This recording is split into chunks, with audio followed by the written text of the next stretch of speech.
Chapter 5. Roarke had hoped finding the Sasquatch pair would be easier, but they must have been spooked by the large number of hikers in the area recently searching for them. If they'd simply leave the area permanently, that would solve the gentry's problem. But Roarke wasn't convinced they'd leave. Assuming the female was pregnant, she might be returning to her place of birth to have her baby. That theory had been advanced many times, although the evidence was scanty. Roarke couldn't ignore the possibility that the pair could move in the other direction for a while and then turn around and come back. They hadn't done so yet, however. Roarke had followed several faint trails that led nowhere and had finally given up for the night, shifted back to human form, and dressed in the clothes he'd left stashed in his backpack. Shifting out in the woods wasn't his idea of fun, but he'd been in a hurry to leave the Gentry mansion and hadn't wanted to linger even long enough to shift. Cameron Gentry was fast becoming a pain in the ass. He'd discovered late in the day that Roarke had cancelled out of his last 2 talks, and Cameron had taken that as a slap in the face. The Gentry alpha's ego knew no bounds.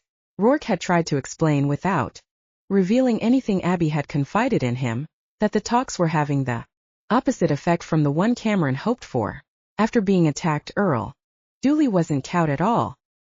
He was more determined to stand his ground and prove his case. Cameron didn't get it.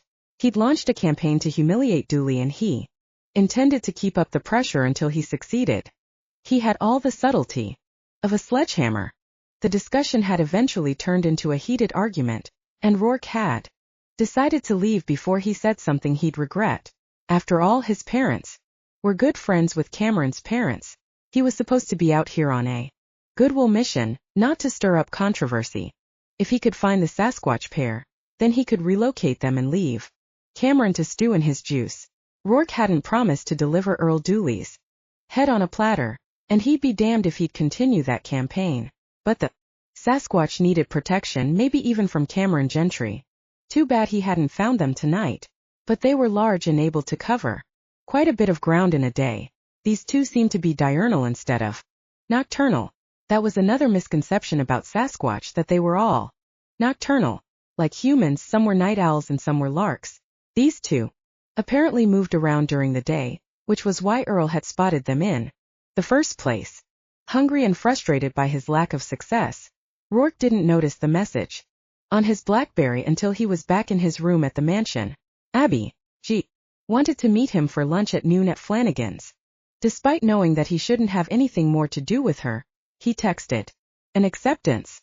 Lunch in the city would break up his day and cut down on the number of hours he could spend looking for the Sasquatch pair, but Abby was the only bright spot so far on his Portland trip.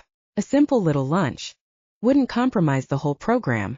It was a testament to his eagerness that he arrived at Flanagan's early the next day, but that meant he could watch her walk toward the booth where he was sitting. He soaked up every second of that experience.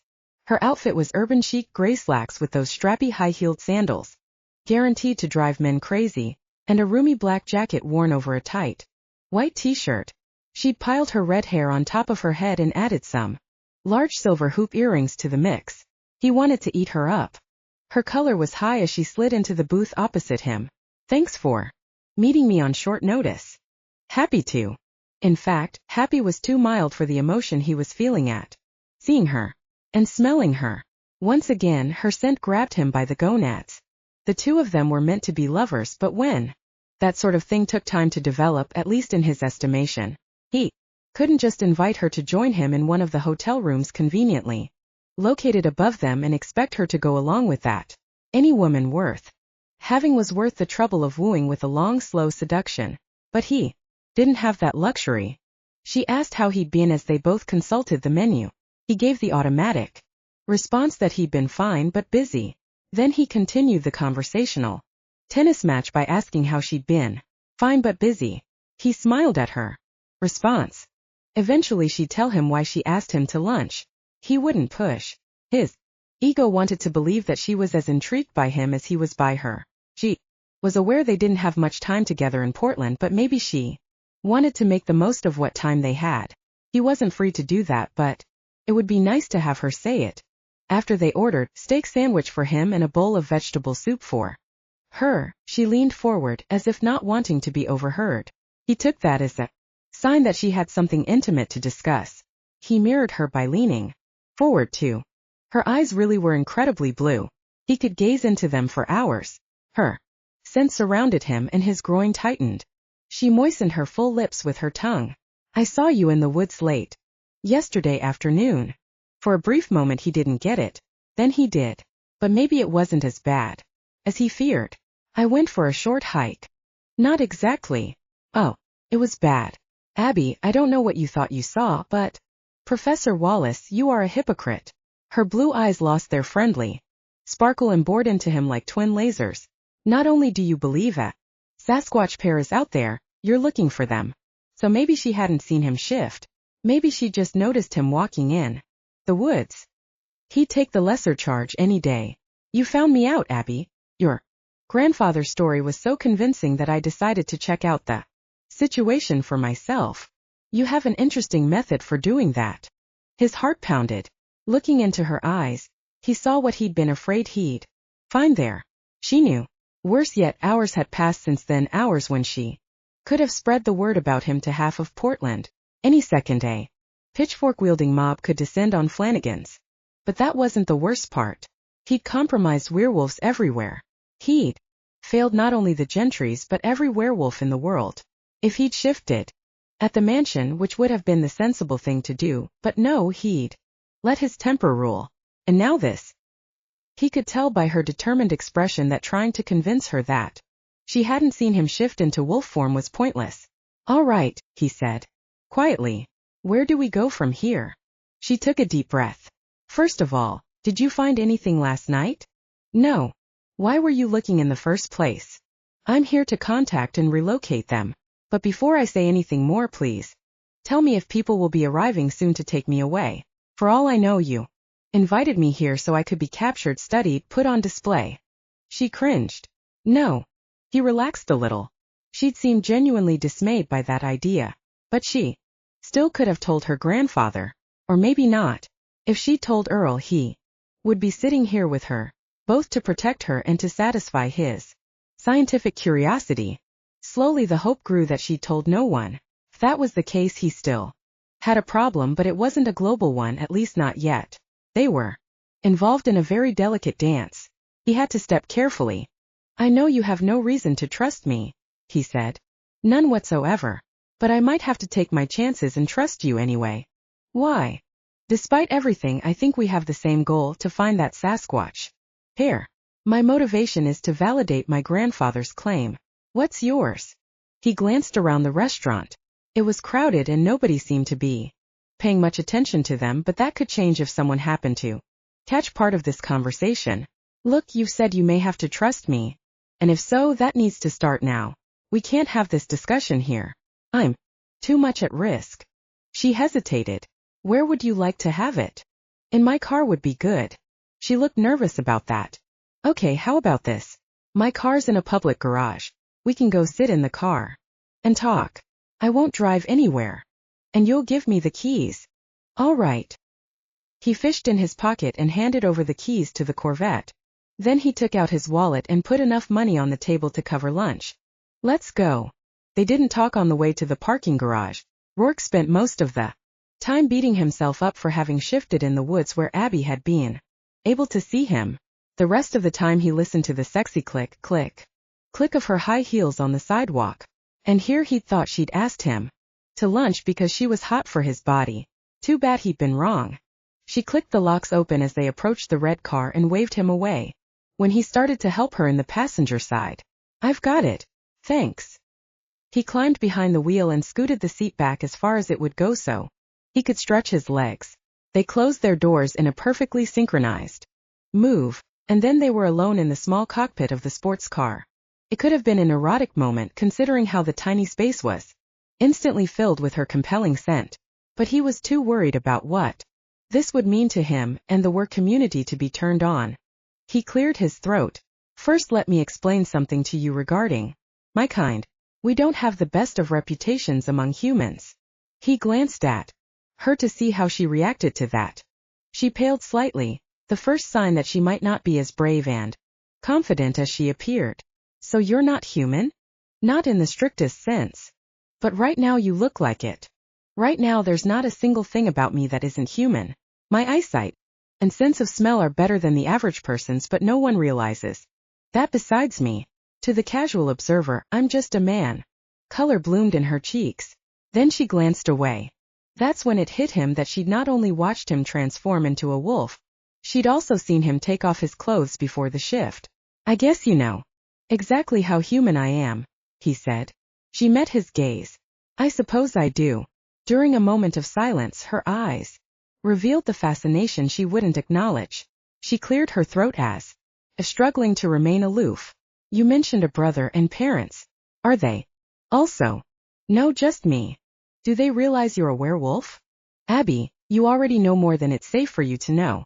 Don't make me tell you things that will only make this worse for both of us. Can you explain that? He studied her, weighing the risks. I can try. The usual reaction to my kind over the course of history has been fear. Fear makes people dangerous. She tucked the car keys in her oversized black purse and zipped it closed. Before settling it on her lap, I managed to sneak in a little Google time this morning. Sounds as if your kind, as you call it, can be dangerous, too. He noted her choice of words. I managed to sneak in a little Google time. That reinforced his belief that she hadn't told Earl yet. I won't lie to you. Too late. You've been lying to me and a bunch of other folks ever since you arrived in Portland. Out of necessity. She traced the stitching on her purse with one finger. I guess I can understand that, but I still don't see how you could stand up there at those service club meetings and trash Grandpa Earl's sighting. Her glance was accusing. He saw them, didn't he? I'm sure he did. Her fingers tightened over the strap of her purse. Damn it, Roarke, he needs to know that. He's dreamed about making contact his entire life, and although he clings to the belief that the sighting was legitimate, I know you've made him doubt himself. That's not right. Roarke sighed. There are bigger issues than fulfilling your grandfather's. Unusual creatures like Bigfoot need to be protected, not exploited. He wouldn't exploit them, wouldn't he? The minute he printed that picture, he was down at Flanagan's, telling the world about it. He was just excited. He didn't mean any harm. Roarke sat in silence and waited for her to realize that excuse didn't cut it. Finally she rolled her eyes. Of course you're right. He didn't stop to think about the repercussions of broadcasting his discovery. I'll admit that, waving the picture around, wasn't a very good idea. No, it wasn't. Luckily the search parties weren't well funded or well organized. If they had been, that Sasquatch pair would be on its way to a zoo somewhere, or worse, a laboratory. Abby shuddered. That makes me sick to my stomach. As well it should. They're very sweet animals, but they're not particularly smart. They wouldn't have understood what was happening to them, and if the people in charge decided to separate them, they mate for life, and I'm afraid they both would have died of a broken heart. I don't want any of that. And neither would my grandfather if he realized the problems he could cause. He didn't stop to think, but he's not totally insensitive. I just wish he could know that he really did see them. Tension coiled in Roarke's gut. She held his fate in the palm of her hand, and he wondered if she knew that. Are you considering telling him about me? I can't. Why not? He held his breath as he waited for her answer. Because then I'd be putting you in the same danger as the Sasquatch. The tension in his stomach eased. I'm not quite as vulnerable as a Sasquatch. She smiled. And I'm sure you're a whole lot smarter. But as you talked about what could happen to them, I couldn't help thinking that most of it applies to you too. He was so fortunate that compassion was part of her personality. If he had to accidentally show himself to a human, at least it had been someone he might be able to work with. Some of it applies to me, he said, but my ability to shift back to human form makes a huge difference. And I don't have a mate to be separated from, so that's not an issue. He didn't know why he'd felt compelled to add that piece of information. She picked up on it too. Nobody's waiting at home? No. Confirmed bachelor? Not that either. I just haven't met anyone who inspires me to settle down. It's a big deal with us because we also mate for life. I know humans say they do, but when you get right down to it. She nodded. Yeah, it's more like mating for the time being to see if it works out or not. I suppose knowing that you're signing on for life would make you more cautious about making that commitment. It does. He wasn't about to tell her that she smelled the way he imagined his mate would smell, or that the very sight of her brought him joy. That didn't matter because she was not and he had no interest in a mixed marriage. Let Aiden be the trailblazer in that regard. Naturally you'll choose another of your kind. Yes, I will. She nodded. Of course. He watched the silver hoops in her ears sway as she moved. Why did you arrange this meeting, Abby? What is it you want from me? With all those degrees, I would think you'd have it figured out by now. I have some ideas, but unless you want to play guessing games, why don't you tell me and save some time? All right. She turned to gaze at him. If you didn't find the Sasquatch pair yesterday, I'll assume you plan to keep looking. I do. The female may have picked this area because she was born here and wants her baby to be born here, but they need to change the plan. I hope to find them and convince them that another spot would be far better. Take me with you.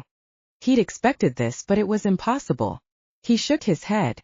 I'm sorry, but that wouldn't work. I'll be moving quickly and in wolf form. But if I go with you and I see them, then I can report back to Grandpa Earl, who is liable to sound the alarm. Not if I tell him what you just told me about their vulnerability. He's a good man, Roarke. He wouldn't knowingly cause them harm, not after all these years of studying them. Abby, I really can't take you. You'd slow me down and potentially spook the Sasquatch. I can come back and report what happened, but you have to take me. No, I don't. I have the goods on you, Roarke. Nobody will believe you. They'll think you've spent too much time listening to your grandfather. They might at that, except for one thing. She patted the black leather purse. I have pictures. I took them with Grandpa Earl's very powerful zoom lens. They're not fuzzy. Chapter 6. The situation was serious and not without risk, but still Abby felt giddy with triumph. Judging from Roarke's expression, she'd shocked him with her mention of the pictures. She'd never blackmailed anyone before, let alone a werewolf, and apparently she had a flair for it. Pictures. His green eyes narrowed. Of everything? Everything. His face turned a dull red. I see. Just so you know, I erased them from Grandpa Earl's camera, but I loaded them all on a flash drive first. I've hidden it, but if anything should happen to me, that hiding place would be the first spot Grandpa Earl would look for. Clues. He nodded, as if finally realizing she'd thought this through. She could thank her logical parents for that ability, plus several years at a job that required her to use her analytical skills. She might be a dreamer at heart, but she'd had plenty of practice using the left side of her brain too. She'd put the flash drive in a small cedar box with Portland, Oregon burned into the lid.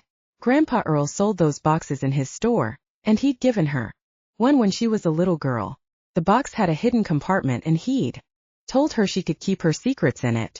She'd been thrilled with the box, but she'd left it on a shelf in the spare bedroom at her grandparents' house because she'd been afraid her brother Pete would try to mess with it if she took it back to Arizona. The box was still there, and she and Grandpa Earl had joked about it just the other day. She glanced at Roarke, whose blush was fading. She'd thought that blush was cute. Would you like to see the pictures so that you know I'm not bluffing? Oh, I know you're not bluffing. But yes, I'd like to see them. Opening her purse, she pulled out a 5x7 manila envelope and handed it across the console. I printed them last night after Grandpa Earl was asleep. I really don't want him to know about this. If he realized that you were different, he'd never let me go with you. Roarke unfastened the envelope's metal clasp. He wouldn't have let you meet me for lunch either, I'll bet. Not without him. He glanced at her. You did take quite a chance meeting me today. Her pulse rate quickened. It had seemed like a grand adventure when she'd planned coming here, but maybe she had been a little naive, a little foolhardy. Cars came and went in the garage, but would anyone hear her if she yelled for help? Would anyone respond? Roarke pulled out the pictures and glanced at the first few, which were of him fully clothed. Then he came to one of him in his birthday suit. He flipped through the rest quickly and shoved them back in the envelope. Then he sighed and glanced at her. Yes, I'll be taking you with me. And now she wasn't so sure she wanted to go. She'd be all alone out there in the woods with a werewolf. What had she been thinking? This whole situation is unfortunate, he continued, but I'm going to do my best to see you through it safely. Please don't ask too many questions along the way, because if I give you the answers, then Then you'll have to kill me? She said it lightly, trying to make it into a joke, but still her chest tightened with fear. She thought she was so smart. Yet if Roarke didn't want anyone to know he was a werewolf, he had one way to guarantee that she wouldn't tell. But his expression softened. Abby, it's not your fault that you saw me shift. It's mine. Because of that. He paused, and when he spoke again, his tone was resolute. Because of that, I will protect you with my life. That knocked the breath right out of her. Her hand to her chest, she struggled for air. You sound as if that might be necessary. Not if we're careful. I don't want to frighten you, but you've stumbled into something you don't understand. Then I need to understand. He shook his head. The less you know, the better. Your best bet is to destroy these pictures, wipe that flash drive clean, and stay out of the woods while I take care of business. Unless you have one of those gizmos from Men in Black that wipes out my memory, I just can't do that. I'd feel that I'd let down Grandpa Earl. That was a handy little item Tommy Lee Jones had. Roarke gave her a wry smile. Believe me, if I had one, I would have used it on you by now. Lucky for you, I can be trusted not to blab. His gaze intensified. Everything depends on that, Abby. In for a penny, in for a pound. She'd come this far, so she might as well see this through. But in return for not blabbing, you have to take me on your Sasquatch hunt. Looks like I do. She reached for the door handle. We could make some progress this afternoon. Where should we meet? At Dooley's General Store. I want to accept your grandfather's offer of camping supplies so we can stay out there. That would increase the chance of finding the Sasquatch pair and decrease the chance that the Gentrys will know you're with me. You don't want them to know? I think it's better if they don't. They think I was fraternizing with the enemy by taking Earl's granddaughter along on a Sasquatch hunt. Sure. Okay. She squashed the uneasy feeling in her tummy. Better not to think about the fact that she just agreed to spend at least one night in the woods with a werewolf. Small matter, but do you a shift every night? I mean, it's okay if you do. I'm totally cool with that. Don't worry about me freaking out or anything, but it might be good for me to know what I only shift when I choose to. Oh, what a surreal discussion. So that whole full moon thing is not an issue. Not anymore. I've evolved to the point where the phase of the moon or time of day doesn't matter. Good to know. But she'd caught his little slip with the "we" part of that sentence. He wasn't the only werewolf in the world. So in other words, I'm in full control of my shift, so you don't have to worry about, he smiled. Spontaneous fur. I do believe you just made a joke. She lowered her voice. A werewolf joke. You were looking a little tense. I think that's perfectly understandable under the circumstances, don't you? Yes. In fact, I think you're handling this amazingly well. Thank you. I do have one question. A car with the sound system blaring drove past, and she waited until the noise died down. Let's say we're out in the woods and you feel the need to shift. And then let's say you bite me, either by accident or on purpose. I won't, either by accident or on purpose. Pretend that you did, for the sake of argument. Would I become one of your kind? No. That's a myth. Yes, but you're a myth. If you're real, then anything is possible. Including the stories about bites turning the human into, those stories must be based on something. They're based on fear and superstition. So if you don't make new werewolves by biting people, then how do you become one? Born that way. She knew a little something about genetics. If Roarke had been born a werewolf, then he had others in his family tree. And she suspected that the Gentrys did too. It was a lot to assimilate. She took a shaky breath and told herself to stay calm. Roarke crossed his forearms over the steering wheel and glanced at her. You don't have to go with me. I can come back and tell you what I saw. Wouldn't that be enough evidence for you to relay to your grandfather? She shook her head. Not if I can be an eyewitness. Obviously he'd picked up on her nervousness. I was just trying to get an idea of what to expect. No biting. Taking another deep breath, she studied him. I believe you because your eyes didn't flicker. What? When you were giving your talks and you insisted Bigfoot was an imaginary creature, your eyes flickered. I've learned at work that people do that when they're falsifying a claim. Are you saying that I need some practice at lying? No, I'm saying that you might as well tell me the truth, because I'll know when you don't. He met her gaze. Fair enough. So how did you get here? In my grandfather's old truck. It's parked on the next level. If you'll give me the keys, I'll drive you there. She unzipped her purse and took them out.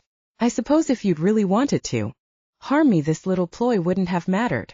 She handed him the keys. No, he took the keys, put them in the ignition, and started the car.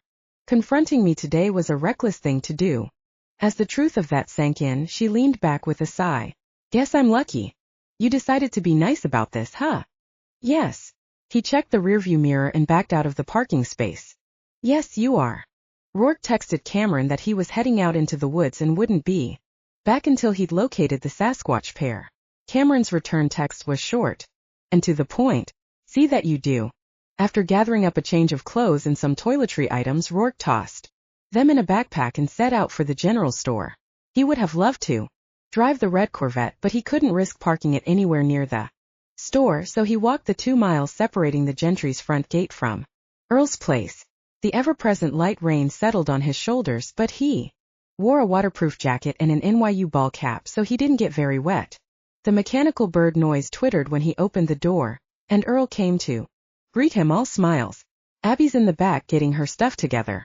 This is terrific, Roarke, just terrific.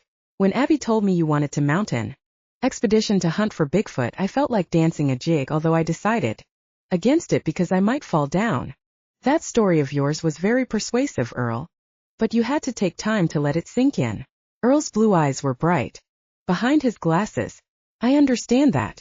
I'm the same. Don't like to jump on the bandwagon until I've had a chance to assimilate the information. I admire that kind of caution in a man. Maybe I'm just dense. Roarke slipped off his backpack and left it by the front door. I don't think so. Earl clapped him on the shoulder. Let's go pick out some camping gear. And before you even offer to pay, I want you to know the supplies are on the house. That's not right. Of course it is. I feel as if I'm mounting an expedition, sort of like when Queen Isabella sent Christopher Columbus out to find the New World. She couldn't go herself, but she provided the wherewithal. That's my position right now, and the least I can do is finance this trip. But I know that you can afford to pay me. Anybody who wears a watch is valuable, as yours could probably buy the entire contents of my store without putting much of a dent in your checkbook. Earl, but your ability to pay is not the issue. You're going out on a mission that could settle the Bigfoot question once and for all. You can't imagine how much that effort means to me. Now let's go look at tents. Feeling guilty as hell because he didn't deserve Earl's goodwill, Roarke followed him to the shelves stacked with various types of tents. If Earl knew he was sending his granddaughter out in the woods with a werewolf, he wouldn't be so eager to outfit this expedition. I favor this one myself. Earl patted a box containing a one-person nylon tent that resembled the kind Roarke used himself on research trips. I have one like that at home. Good. Then you'll be used to it. You might as well take the same type for Abby. I doubt she's been camping in a good long while, so she's not familiar with the new models. She'll like this one. It's light enough that she can carry it in a sleeping bag. Tents. Sleeping bags. Roarke had been trying not to think of the night to come when he and Abby would be alone in a secluded part of the forest. He had a special fondness for sex in a forest setting, and that, added to his growing fondness for Abby, could create a perfect storm of lust. The irony wasn't lost on him. Several months ago he'd lectured his big brother Aiden for getting into a similar fix with Emma. Casual sex with a human was one thing, but when the chemistry was this strong, they were community advised against sexual involvement. First had sex. Abby already knew, so Roarke no longer had to worry about revealing that particular secret during pillow talk. But Abby's knowledge was still very limited, and he needed to keep it that way, which meant staying out of her tent and her sleeping bag. These sleeping bags are great too. Earl pulled a couple of small packages from a different shelf. They roll up into practically nothing, but they're warm as toast. Roarke eyed his backpack propped by the front door. We'll need some food. Too, enough for a couple of days anyway. I don't think my backpack is going to be big enough. Earl gestured toward a row of packs and frames hanging on the wall. Take your pick. Do you have one I can borrow rather than taking one that's new? Sure I do, but then let's do that. You may not get to go, but your backpack can. Earl grinned. I like that. Man, I wish I could tag along. Abby offered to Call me from the trail, but from what hikers tell me, the reception's no good. Out there? Probably not. Roarke took his BlackBerry out and wondered if he should have left it back at the Gentry's. Just then Abby walked out with a medium-sized pack over her shoulder. He held up his BlackBerry. Are you taking yours? I'm taking it, but I doubt it'll get reception. She hefted her backpack. I just realized this pack might be too small for what I need to carry. No problem, Earl said. Roarke and I have that covered, don't we, Roarke? The old guy sounded like a kid with a new best friend. I'm loaning him my big pack. I'll have it out here in a jiffy. Abby, help Roarke pick out some food. Be glad to. Abby walked toward him, bringing her delicious scent with her. She'd opted for a navy lycra sweatsuit. Its dark color was a stark contrast to her bright hair, which she'd pulled into a ponytail. But mostly Roarke noticed how the stretchy material hugged her body, making him aware of every tantalizing curve. Grandpa Earl is so excited, she said in a low voice. Having someone with your background agree to go on this expedition is a dream come true for him. Wish he could go instead of me, but he's just not up to it. I wish he could go too, for many reasons that he wasn't going to share with her. But of course that wouldn't work, both because of his arthritis and because he doesn't know about, you know. She moved closer and spoke in a soft whisper. Are you bringing clothes? The jolt of excitement that shot through him stirred him in places that needed to stay calm, very calm. What in hell was she implying with that question? Yeah, I am. His voice had taken on the husky tone of arousal, and he couldn't seem to do much about that. Why? She edged close enough that they were almost touching. I figured out that you can probably search better in wolf form, so all this camping gear isn't necessary for you, but I understand why you're playing along. Oh, she wasn't thinking they'd run naked through the woods together. She was thinking he'd spend most of the next couple of days wearing his fur coat. This will be a normal camping trip, he said. Or as normal as possible, considering what we're looking for. But what about? Hey, you too. Earl came out of the back carrying his pack. Quit gabbing and get ready to go. The man's right.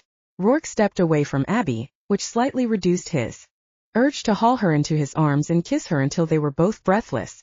Getting on with the program should help. Once they left the store and were striding through the forest, each of them intent on their purpose for being there, he'd be better able to tuck away this inconvenient attraction. Then Abby leaned over to take something from one of the lower shelves, and the gesture presented him with a perfect view of her round, firm bottom. He coughed to cover the groan that rose from his throat. What was it about this woman that affected him so? Yet he knew, and he didn't want to know. From the first time he'd caught her scent, he'd understood on some level that he was in trouble. He would not complicate his life the way his brother had by falling for a human female. But that was exactly what his body was telling him to do. Chapter 7. Abby was more familiar with the trails than Roarke, although it had been a while since she'd hiked them. Still, she offered to lead the way for the first couple of hours. Out of pride, she kept up a good pace, which didn't leave her much energy for conversation.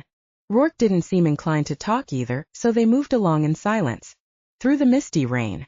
Toward the end of the second hour, she was forced to admit that she was woefully out of shape.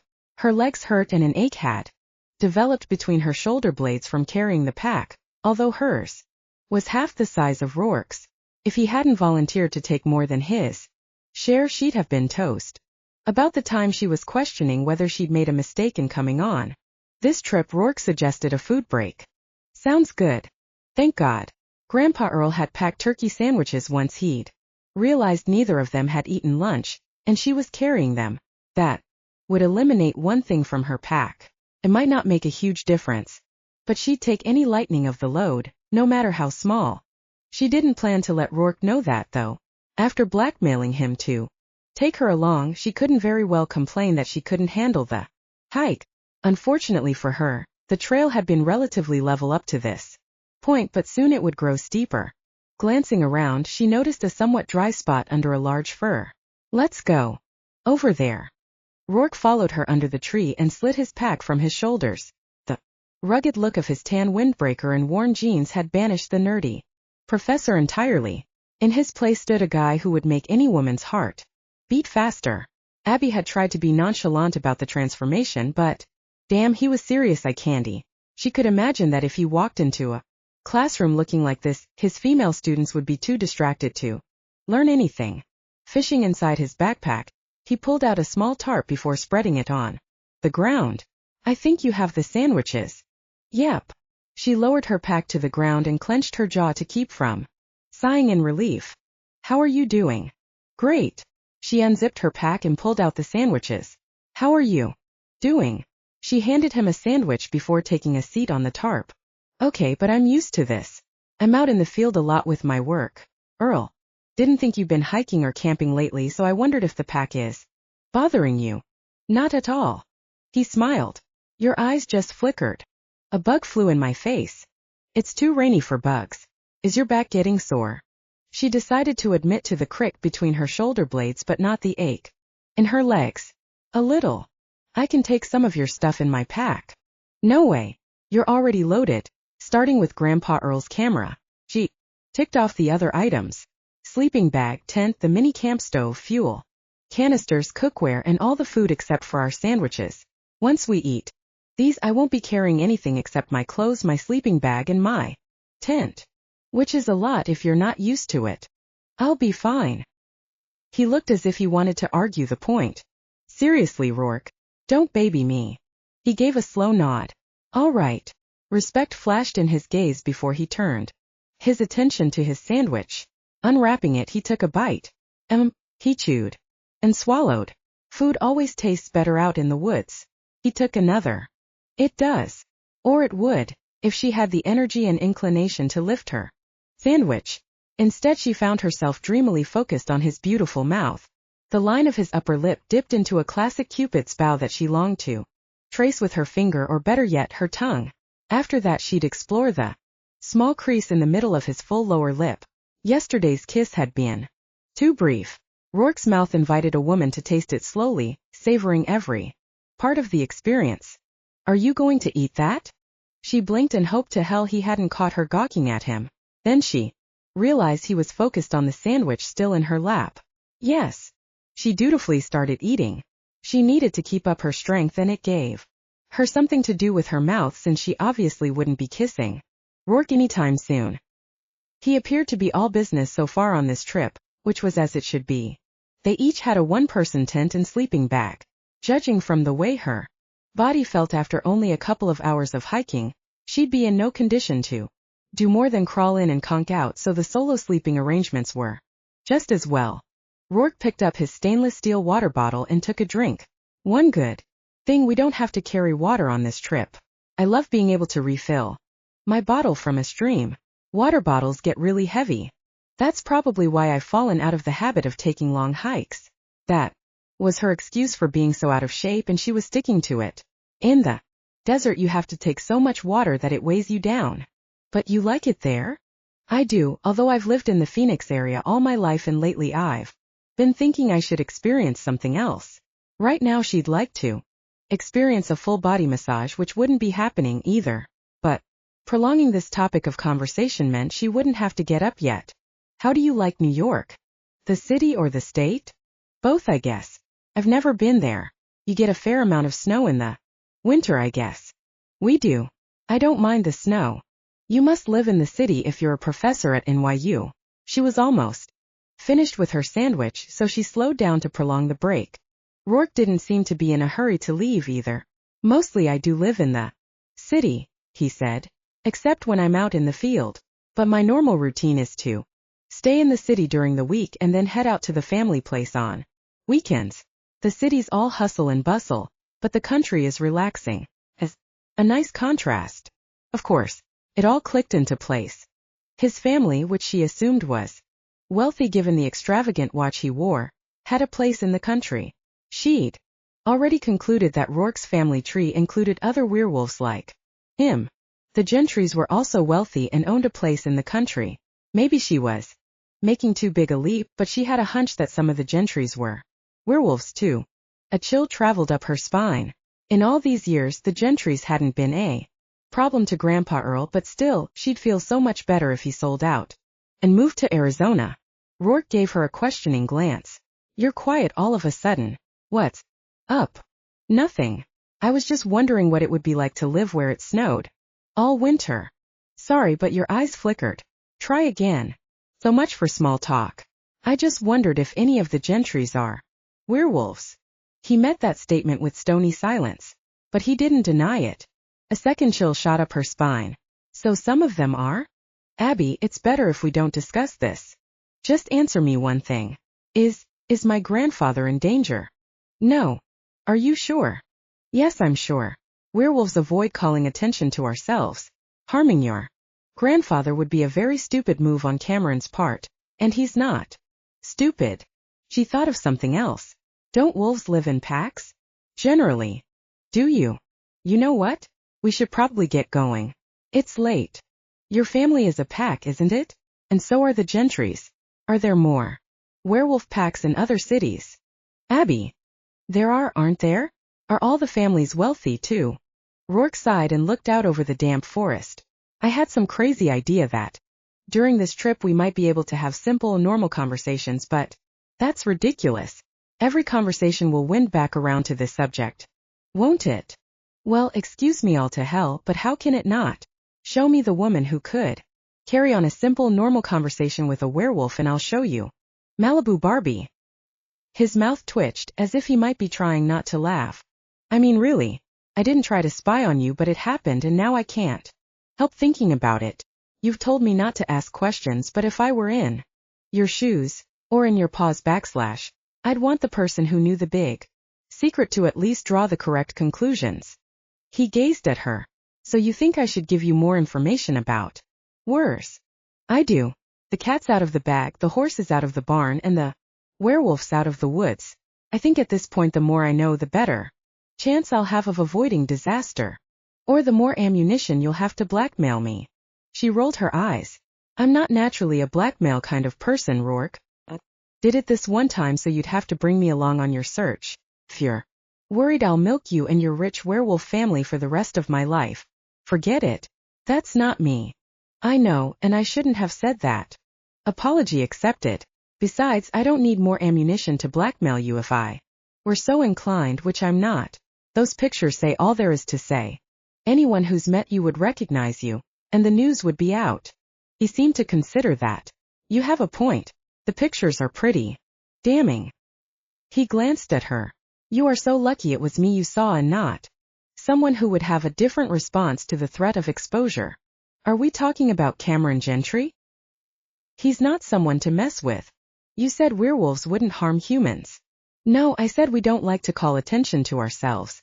But if a human learns about us, the potential for unwanted attention already exists and we have to initiate damage control in whatever way we see fit. She became aware that she was alone in the woods with a werewolf who saw her as a threat to his kind. She told herself not to panic. Do you have a damage control plan for me? Don't look scared, Abby. I've promised you that you'll be okay. This is my fault, my problem. He balled up the sandwich wrapper and leaned over to tuck it in a pocket of his backpack. I still need information. She put her wrapper in her backpack too. I think it's ducky that you've sworn to protect me with your life, but unless you plan to hang around 24/7 for the next 50 or 60 years, I'm not sure how you do that. I'm working on it. Okay, but in the meantime, if you'd give me a crash course, sort of an idiot's guide to werewolves, I'd be better able to protect myself. The thing is, I'm not supposed to tell you. I realize that. But you weren't supposed to allow me to see you change into a wolf either, were you? No. That was a careless mistake I regret more than you can imagine. Oh, I can probably imagine more than you think, and that's the crux of my argument. I have a whale of an imagination. If you don't tell me how the werewolf world actually works, I'll concoct my own version. Is that what you want? He met her gaze and held it. No, that's not what I want. His kiss-worthy lips tightened into a grim line of determination. What do you want? He stared at her in stoic silence, but gradually his green eyes warmed, and emotion thickened his voice. Use your imagination. Desire rose in her hot and fast, touching her in intimate places, making her ache in ways that had nothing to do with hiking. His gaze smoldered for an instant longer. Then he blew out a breath and got to his feet. We need to push on. So far I haven't detected any evidence of the Sasquatch, so we'll have to go deeper into the forest. That's fine. She was still slightly dazed by the realization that he wanted her, even though he was fighting the attraction tooth and nail. That phrase took on a whole new meaning when referring to a werewolf. Still, knowing Roarke was attracted to her would keep her ego warm for a good long time. But it didn't do much for her stiff muscles. She winced as she got to her feet, and hoped he'd miss seeing that.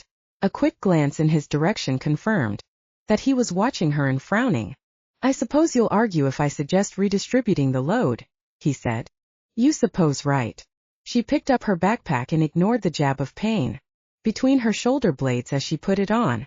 "I invited myself along on this search and I intend to be an asset, not a liability." He chuckled. "Good luck with that." "Hey, face it, Abby. No matter what your stated intentions, your very presence here fries my brain.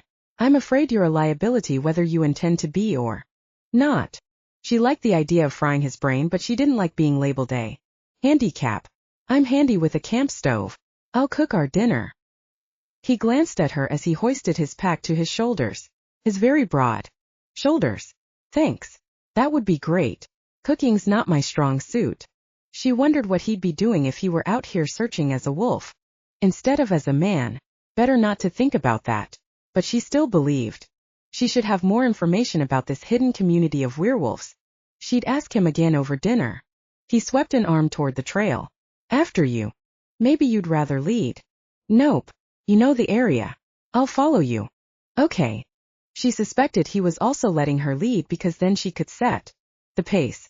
Although she appreciated the chivalrous gesture, it only emphasized how her presence was hampering him. As she started up the trail, she battled her conscience. He'd be so much better off out here without her. But then she pictured going back to Grandpa Earl and explaining that she had abandoned the Bigfoot search to Roarke. While her grandfather would be happy to hear of a positive sighting from Roarke, it wouldn't be the same as if Abby saw the Bigfoot pair. She was Grandpa Earl's eyes and ears on this trip. That meant she had to maintain a brisk pace even if it killed her. As the trail wound upward, she took a deep breath and walked faster. Roarke tried to keep his mind off sex as he followed Abby up the trail, but his constant view of her cute little tush wasn't helping. The navy material stretched temptingly across her backside as she trudged doggedly up the incline. He figured she was pushing herself to keep from holding him back, which was endearing but could make her a basket case by tonight. That wasn't the only problem with having Abby out in front. They were heading into a slight breeze, which neatly blew her intoxicating aroma smack into his face. Not only did that add to his lusty thoughts, but the sensory overload from Abby might prevent him from picking up the scent of the Sasquatch. He paused. "Hold up a minute." She stopped and turned, her breathing labored. "Is something wrong? I want to lead after all. Your scent is interfering with my ability to track the Sasquatch pair." "Oh, that's not good." Her cheeks grew pink. "Sorry about that.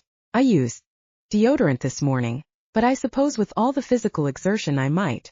"Abby, it's not that you smell bad." He smiled at her assumption, which showed how truly human she was. "If anything, you smell way too good." "I'm sure that's not true. I'm starting to work up a sweat, and if we end up camping near running water, I'll take a sponge bath. That should help." "I don't think you understand. Your natural scent is very attractive to me." She stared at him in obvious disbelief. "I told you both my sight and sense of smell are better, even when I'm in human form, than the average man's." "Then you should be more easily grossed out." "Oh, I can be, especially if a woman wears lots of heavy perfume." She grimaced. "Or has been on the hiking trail a little too long." "No, that only makes your scent more arousing." "Roarke, that's crazy." "No, it's your first lesson in the Idiot's Guide to Werewolves. When we first met, I'd recorded your scent and found it pleasing long before I paid attention to how you looked. The stronger your natural aroma, the more I like it." "You're kidding, right?" "Nope." And if he didn't get moving right now, he'd have to do something about the lust boiling through his veins. "Follow me. I'll take it easy." Without waiting for her reply, he stepped around her and started up the trail. Another second of standing there, and he would have reached for her. Once he did that, he was liable to forget about everything else, and he had a job to do. Chapter 8. Roarke forced himself to go slow for Abby's sake. The snail's pace frustrated him, but he wasn't about to make her more miserable than she already was. She was determined and brave, sexy and smart. In fact, she had just about every quality he admired in a human being. He could do without her stubborn streak, but then, he wasn't exactly perfect. Himself. He liked her way too much. God, what a mess he'd made for himself. Finding the Sasquatch pair would be a challenge under these conditions. Keeping his hands off Abby, who was quickly turning into ideal mate material, might be impossible. How Aiden would laugh if he could see his younger brother now. Aiden would say. It served him right for being so critical of Aiden's infatuation with the lovely Emma. Karma was a bitch. Even though he was walking in front of Abby, he couldn't let himself get too far ahead of her because that would be her signal to speed up. So he could still smell her, and he still wanted her with the heat of 1,000 suns. When he'd agreed to this hike, he'd neglected to factor in the added allure of a sweaty Abby. He doubted that she believed him, even after his explanation. Modern day humans were so conditioned to rid themselves of their natural scent that most of them didn't understand what an aphrodisiac it could be. But he was constructed differently, to say the least, and he should have remembered this would be a side effect of the hike. Because he was so involved with thoughts of Abby, he nearly missed the faint trace of Sasquatch scent that came to him on the gentle breeze. Naturally it crossed the path, which meant if they intended to follow it they'd have to leave the trail. He'd been afraid of that. The Sasquatch pair wouldn't bother with trails. They'd go cross-country, but he'd hoped for Abby's sake that the trail would bring them into the general vicinity. He paused to sniff again. Yep, faint. But there and off to the right through what looked like pretty rugged terrain. Shit. At least the rain had stopped for now. That would make things slightly easier. Although he realized it could start up again at any moment. For now though, the sky was overcast but no longer dripping on them. Turning back to Abby, he was confronted with a pitiful sight. She was limping. Noticeably.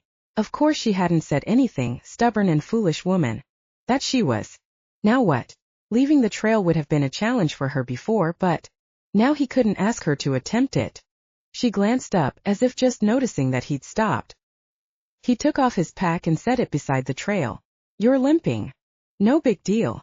Why did you take off your pack? Because it is a big deal, and I want to help. He closed the distance between them. Did you trip? No. I have a Charlie horse in my right calf. I'm walking it out. She backed away from him and made a shooing motion with both hands. Go get your backpack. And we can continue on. Stand still for a minute, Abby. Look, I'm perfectly capable of, she cried out a protest as he scooped her up in his arms, pack and all. Stop this.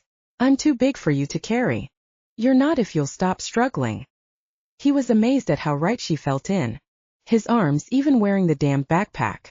My plan is to carry you over to that rock and work on your leg. Damn it, no. That's wasting valuable time. Put me down, Roarke. I'm fine. I beg to differ. He tightened his grip, but she stubbornly continued to wiggle and protest as he crossed to a rock about the size of a coffee table. As he started to lower her onto it, she pinched his earlobe. Let me go. We need to move on. Making an impatient sound low in his throat, he did what he'd been longing to do ever since he'd met her. He kissed her full on the mouth. She went perfectly still, which had been part of his goal. The other part involved taking that brief, almost chaste kiss she'd given him yesterday and turning it into something that wasn't even slightly chaste. Because he'd surprised her. He'd caught her with her mouth partly open, and he took advantage of that to mount an invasion with his tongue. She trembled on the knife edge between surrender and resistance. Then she lost that delicate balancing act and tumbled into a surrender that took his breath away. Clutching his shoulder with one hand, she used the other to cup the back of his head and urge him deeper. With a moan of triumph he changed the angle of the kiss and claimed her with a boldness that left no doubt of his ultimate. She welcomed him with such passion that he was afraid he'd drop her. Not cool. Summoning what little reasoning power he had left, he settled her on the rock. But he didn't end the kiss. He wasn't sure he ever wanted to. She tasted like rain, but she also tasted like licorice, which she must have been sucking on while she battled her gimpy leg.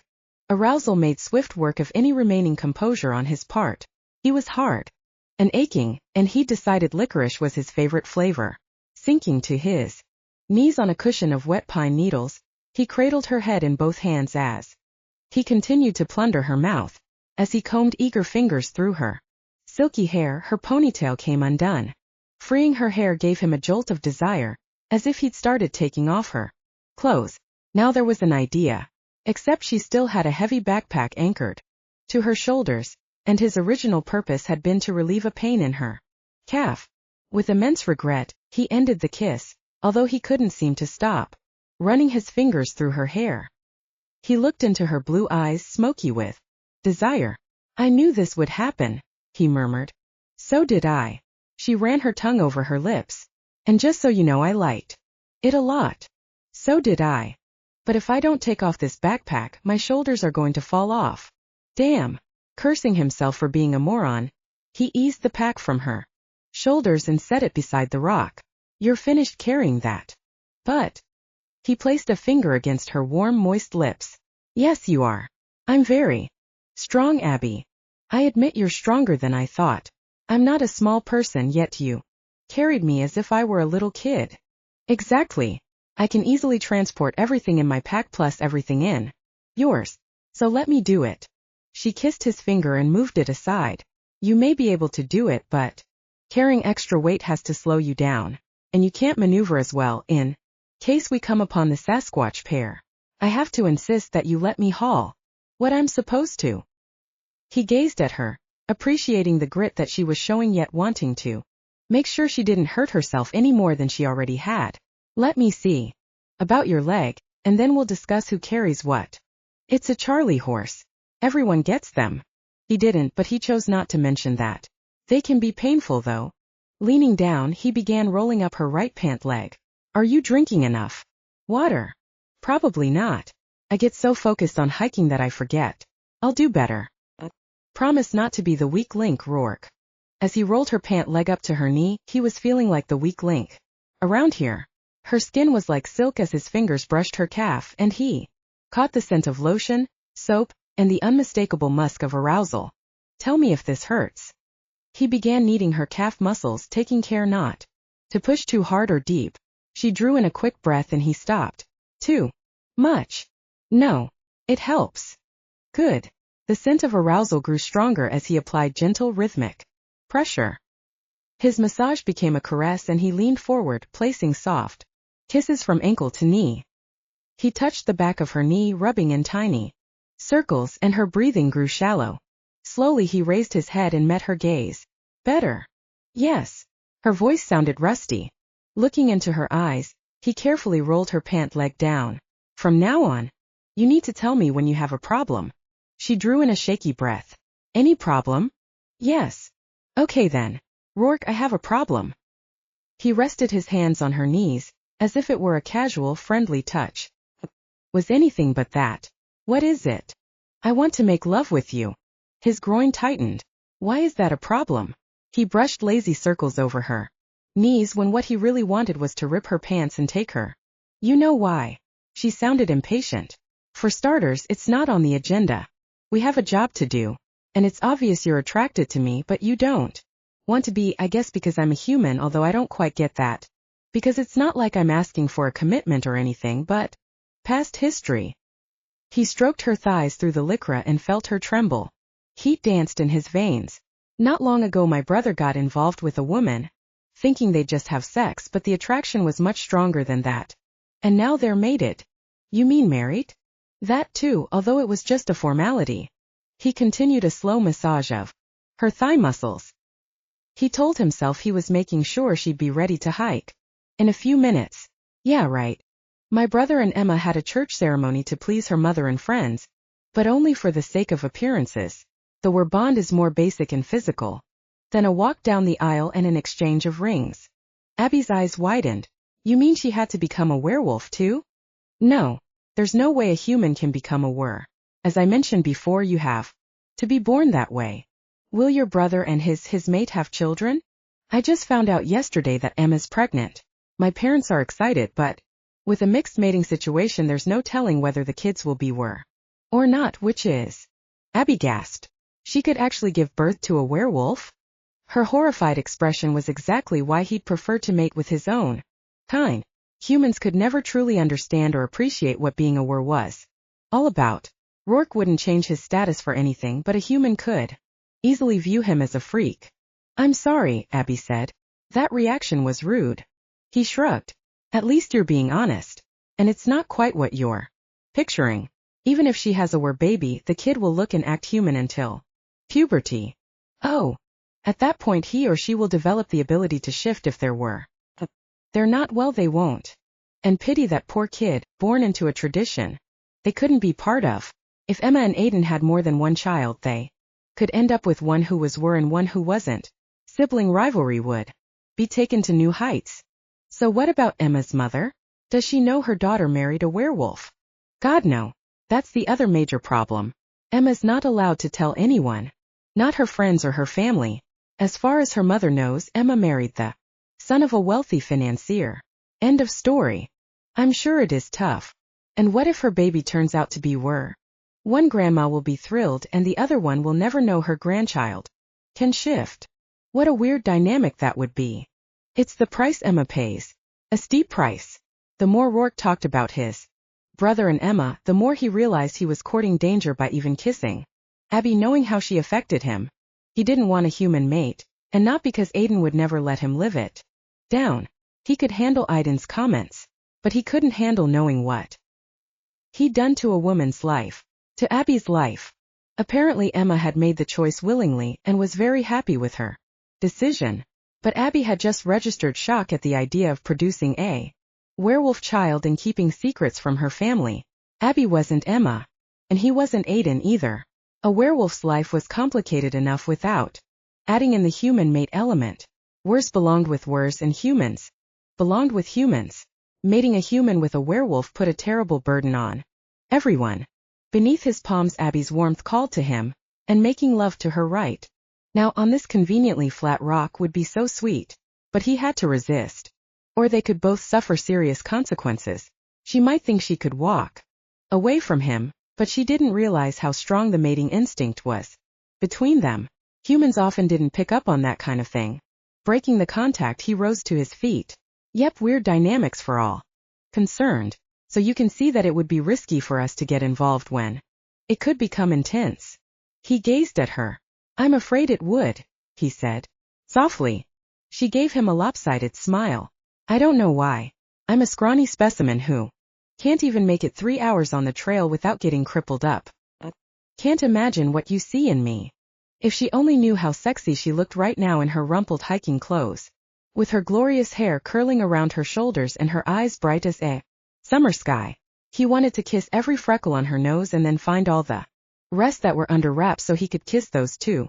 But he decided not to say any of that, which would take them down the very road he'd decided to abandon.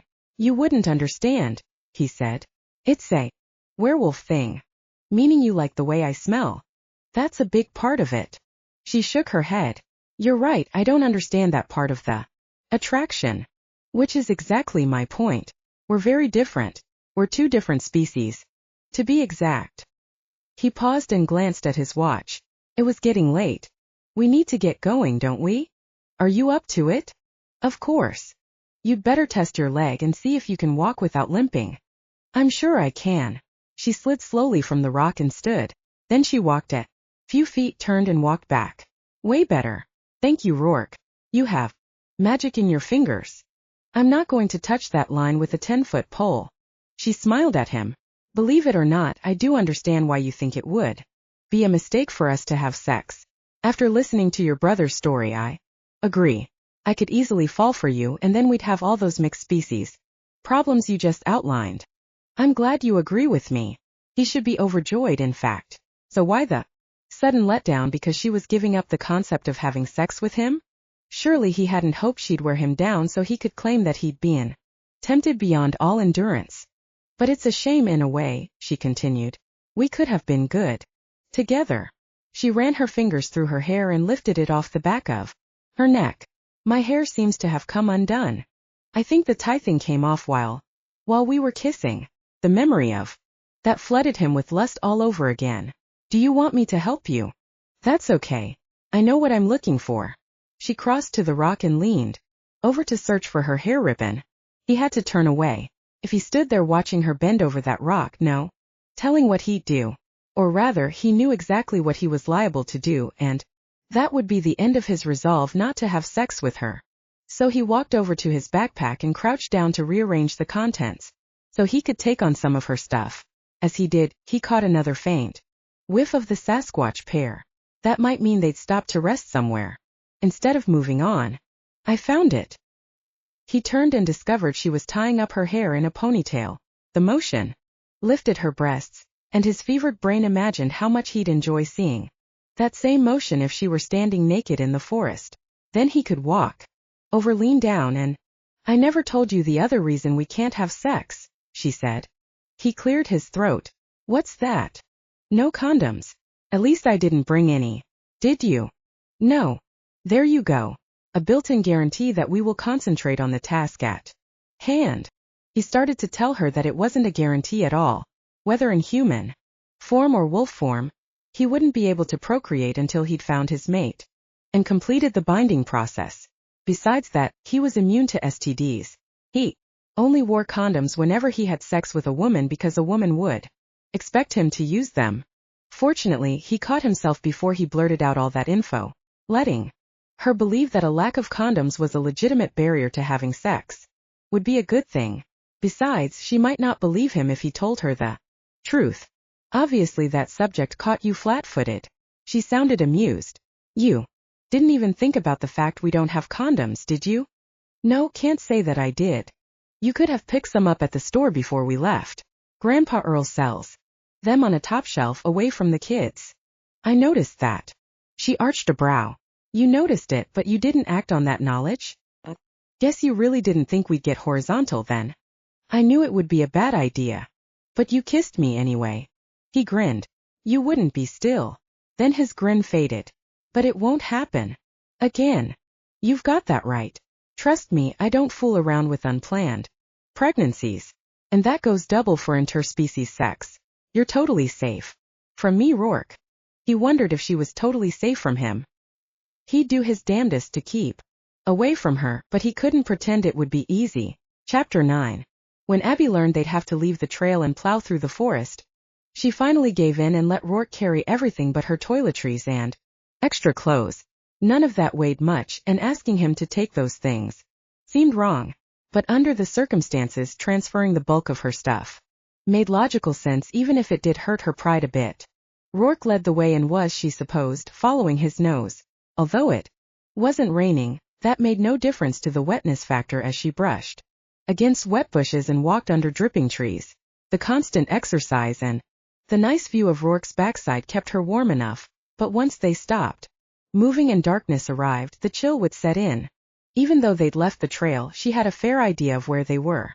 A teenager living out her Indiana Jones fantasies, she'd camped out overnight many times with her brother.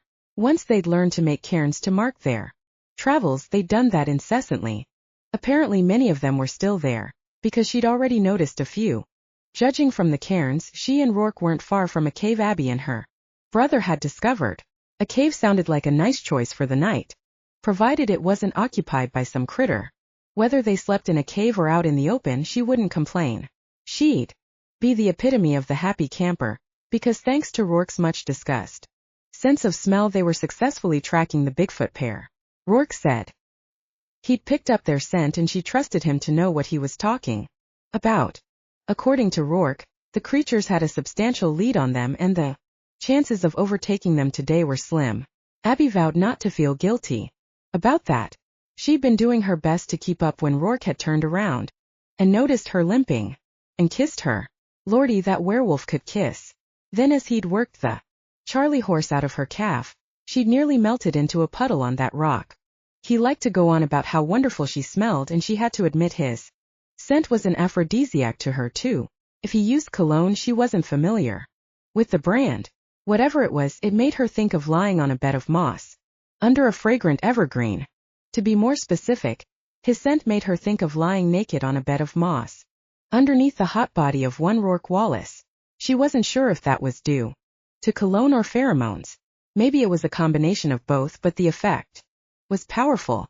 She liked to think she wouldn't have had sex with him since neither of them had brought condoms. She liked to think that, but she wasn't sure, and that was scary. She always thought of condoms. She wasn't the sort of girl to get swept away and realize later that she'd had an oops moment. But Roarke was one lusty guy. He was also a wolf sometimes, and maybe that was part of her fascination. Hey, who was she kidding?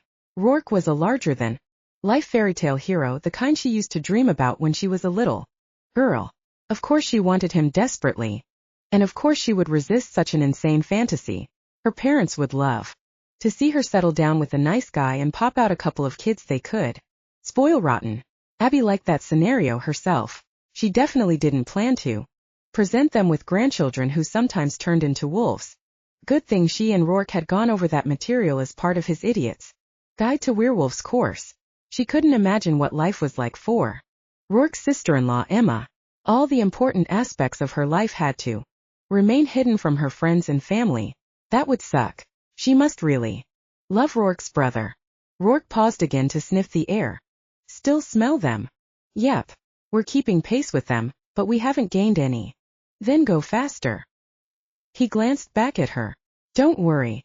We'll catch them. When, sometime next year? He rolled his eyes. Abby, we're doing fine. They'll probably stop for the night soon, and then we can make up a little of the distance before we stop. Or we could hike all night and catch them. No, we're not doing that. He sniffed again. Let's go. She couldn't smell a thing, which meant the Sasquatch pair was quite a distance away. Her grandfather maintained there was nothing worse than the smell of a Sasquatch. But for all Abby knew, Roarke liked it. He was strange that way. As she trudged through the forest after him, trying to ignore the ache in her legs, her back pretty much all over, she decided to ask the question and take her mind off her pain-racked body. So do you like the way a Sasquatch smells? Hell no. It's a terrible stench, just like your grandfather said. Why do you think that is? Roarke laughed. Poor hygiene. Maybe. Then again, it might be a way for them to identify each other. Maybe. Sasquatch smells just great to another Sasquatch. Now you're thinking like an anthropologist. That comment pleased her. And talking definitely helped her forget she was a walking mass of misery. What do you like about your job? The people I meet.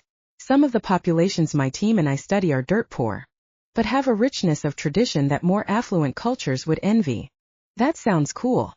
It is. Dancing, singing, feasts, all of which promote loyalty to the community.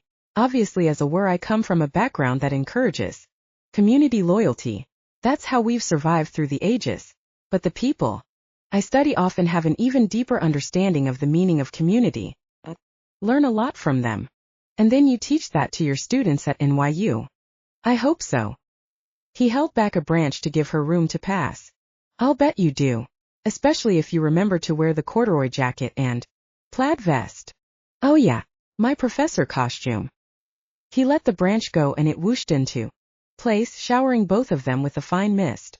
He didn't seem to notice as he paused to gaze at her. Do you think the clothes are too over the top?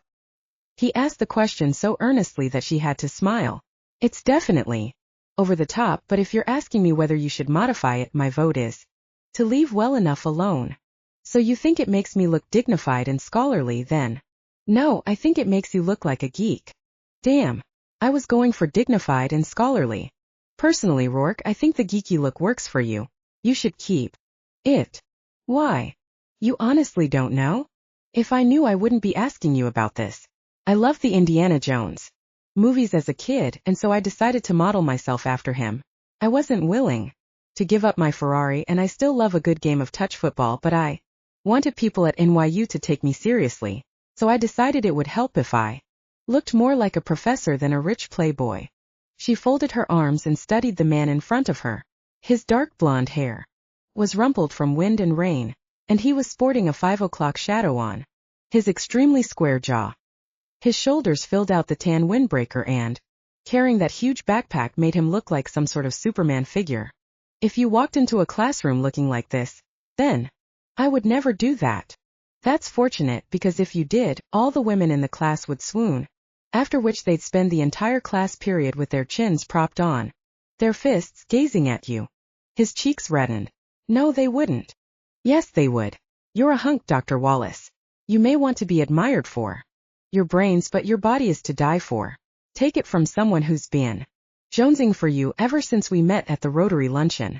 When I was wearing my professor uniform. I'm old enough to be able to look past that, but the clothes help disguise your hotness from an 18-year-old college freshman. It wouldn't matter. To those girls I'm an old guy. They're interested in the football player sitting next to them in the lecture hall. Abby shrugged. So don't take my word for it. Try ditching the vest and wearing a white shirt open at the collar. See what happens. Predict the female population of your class won't take a single note. They'll be too busy staring at you.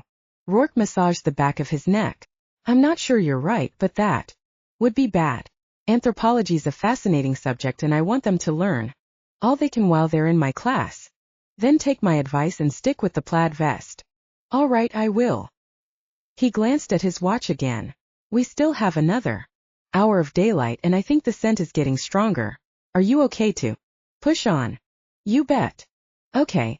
But let me know when you're ready to stop for the day. Sure. Like she would admit to being tired. She'd hike till she dropped. Then she'd drag herself to her feet and hike some more. But he'd given her another topic of conversation as she followed him through the woods. You drive a Ferrari? I have a weakness for fast cars. I toyed with the idea of becoming a race car driver, but I don't think that kind of high-profile work is a good idea for my kind. She smiled to herself. You'd only be high-profile if you won a lot of races. Which I would. Obviously self-confidence wouldn't be a problem. I just know what I'm good at. Driving is one of those things. Flying is another one. You can fly. Sure. Why not? Well, I'm no engineer, but I would think the aerodynamics of that would be tricky. I know Pegasus is supposed to be able to fly too, but somehow a flying wolf just doesn't. In an airplane, Abby. Oh. I grow fur, not wings and feathers. Phew, thanks for straightening that out for me. I was picturing a squadron of werewolves. It was rather frightening. His shoulders shook, and eventually she figured out he was laughing. Oh man. He turned back to her, still chuckling. I didn't realize educating a human about werewolves could be so entertaining. Does that mean you're having fun? Yeah, I guess I am. Makes sense. You're a teacher, and this is a subject you happen to have down cold. And you're smart and eager to learn, so that's always a bonus. He gazed at her. But I'll bet you're not having fun. You look like hell. Gee, thanks. Sorry, but you look like someone pulled you through a knothole backwards. She was too exhausted to take offense. At least I should smell yummy to you. Anyway. That's a given, but you need to rest. We'll find a place and make camp. There was a clearing back a ways. We can head for that. He started to move around her, obviously ready to lead the way as they retraced their steps. No, wait. You wanted to keep going after the Sasquatch pair stopped so we could make up some distance. But she didn't put much energy into the protest. 'Cause camping sounded like heaven. I did, but if doing that pushes you until you collapse, I'll have to give up the chase and carry you back to Earl. She managed a weak smile. Nah, just leave me beside the trail like they do in war movies. The heroes in war movies never left anyone beside the trail. And you're a hero. Let's put it this way. I'm not the villain who leaves a friend behind. So we're friends. If they were, she liked that. She'd never had a werewolf for a friend before. I thought we were. Yeah, I suppose we are. That kiss took us past the acquaintance stage, but we can't be lovers for a whole bunch of reasons. He glanced away and his jaw tightened, as if he'd rather she hadn't reminded him. Right. So that leaves us with being friends. And friends don't let friends camp out in the open if there's a cave nearby. He brightened. There is. I think so. When we crossed over that little stream where we refilled our water bottles, I recognized the area. I marked the way to the cave with a few cairns if they're still there. How far back is the cave? You could make it in 10 minutes. I'll probably need more like 15. As if on cue, rain began to fall. Roarke glanced up at the gray sky visible through the tree branches. I've never been a fan of setting up a tent in the rain. The cave sounds great. Lead on, hiker girl. She turned around and started back. Although they were going in the opposite direction from the Sasquatch pair, they wouldn't lose too much time, and moving forward in the rain didn't sound like a great idea. I'm glad you know about the cave, Roarke said. The rain's coming down harder and we'd be miserable out in the open. The cave could be occupied by a wild animal, of course. I know. I'll check it out. He said it so nonchalantly as if he wasn't the least bit worried about what he'd encounter in the cave. And he wouldn't be, she realized. No matter how human he looked right now, he was capable of becoming a wild animal himself. The blonde wolf she'd seen wouldn't be intimidated by anything that might live in this forest. Come to think of it, she hadn't seen many animals on this hike. A couple of squirrels, a rabbit, and several birds, but that was about it. True, the larger animals had mostly left the area as Portland had grown. Grandpa Earl said he hadn't found bear tracks in years, but Abby usually spotted a deer or two when she went hiking. She'd never gone hiking with a werewolf, though. Maybe Roarke had something to do with the lack of critters romping around. Maybe they could sense him. Maybe they could even smell him. Now she was curious. Roarke, do you smell like a wolf? He laughed. No. Why? I usually see deer when I'm out on Grandpa Earl's land. I haven't seen any today. You're on the right track. I don't smell like a wolf, but I smell like a werewolf. There's a difference? Yep. But deer don't stick around when they smell a werewolf either. Ever. Since we left the trail, the wind's been at our back, carrying my scent to whatever's ahead of us. Like the Sasquatch? They don't have a good sense of smell. Aha. That's why they stink so bad. If they didn't, they'd never be able to pick up each other's scent. You could be right about that. He was silent for a moment. Abby. What? Do you find my scent unpleasant? No, I love it. Whoops. Better dial back the enthusiasm. I mean, it's nice. I liked your first answer. His voice carried a suggestively husky overtone. She decided to ignore it. So, do you wear some kind of cologne or aftershave? Because if I knew the brand, I could buy some for my brother for Christmas. Sorry, I don't wear any. Then it must be the soap you use that has a woodsy fragrance. I use unscented soap. Oh, then it was just Roarke. She'd never thought much about how a guy smelled before, and most of the men she dated used cologne or aftershave. So you don't like fragrances? Just the real ones. Anything artificial drives me nuts. Perfumes of any kind irritate my nose and interfere with my ability to catch important scents. Like mine. Apparently she and Roarke had an olfactory match going on. There was something primitive and exciting about that, a little too primitive and exciting. The more they discussed this, the more she tuned in and turned on. Too bad about that. They decided to forego the pleasure, and even if they hadn't, they were condomless. She could just cool her jets and forget about being naked on a bed of moss with sweet-smelling Roarke hovering over her. Wasn't going to happen.